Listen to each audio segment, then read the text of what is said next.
Well, it's the 28th of March, 2009, Saturday.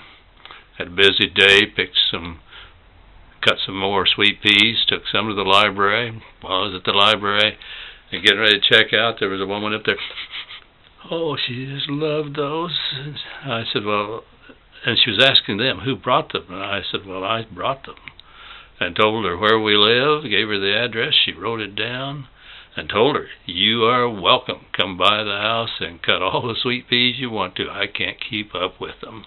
And if you want to have seeds to plant your own sweet peas, wait till we're going to be gone, but wait till mid-April and come over and gather all the seeds you want.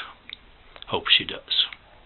I thoroughly enjoy the sweet peas, but it gets a bit much when you cut for an hour or two and you aren't keeping up with it. And they're into family planning. If you don't keep them cut, they don't bloom as much. But anyway, we were watching television, Donna and I, while I was getting ready to start another video about Hartner, Kansas. And the television had a leader come on advertising an upcoming TV presentation on that particular station called River Monsters. Wow! That leader showed a group of men tackling a fish that probably was 6.5 to 7 feet long and probably weighed over 100 pounds. And looking at it, there was no injury to that fish. It was really writhing and flashing around trying to get loose, and no sign of a hook or any kind of problem at all that these men were catching that thing barehanded. I said, Donna, you know what that reminds me of? She said, of course I do.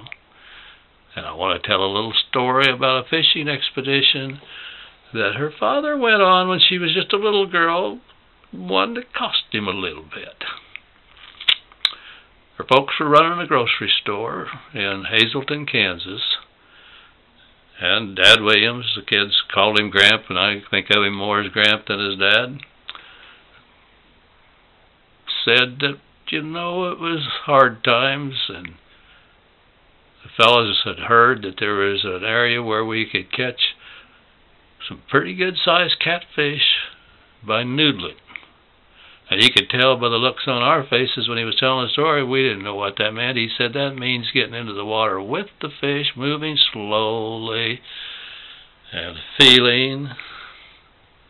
And when you can find a big old catfish kind of nestled into the crook of the bank, get your hand into the gill, yell for help, and get that fish caught. Well, he said we'd gone to the hole. I don't know whether it was a lake or a hole. Usually at the bends of rivers and certain spots where the water's, you find real nice holes in rivers. He said we were in the water and having some luck at thinking we were getting one located that we would want to try to catch. And you know, he said we had a lookout. But he said the real problem was, he said one of the guys that was along was blind. And he said apparently the lookout didn't see the game warden. In fact, I think maybe he said it was a new game warden that wasn't recognized as such. But yet I think there was a little warning, and the fellows that could see were not, they're just swimming, thank you. But the game warden comes up and says, hey, fellas, how are you doing? You having any luck? The blind man answers, yeah, I think we got a big one cornered down here. Not a happy day for the noodlers. It was against the law in Kansas to noodle, and the Game and Fish Department, of course, enforced the law. Each man was given a ticket. Gramp said his ticket cost him $50, and you could tell he deeply regretted having to come up with such a huge sum. I expect that $50 then is worth about $500 in today's money. So it was big money to have to come up with. I have no doubt that he regretted going fishing that day, noodling that day, and getting caught. I did not get the impression that he regretted at all trying to catch the fish. just regretted having to pay the fine. He was a fisherman if there ever was one, and he loved to catch 'em.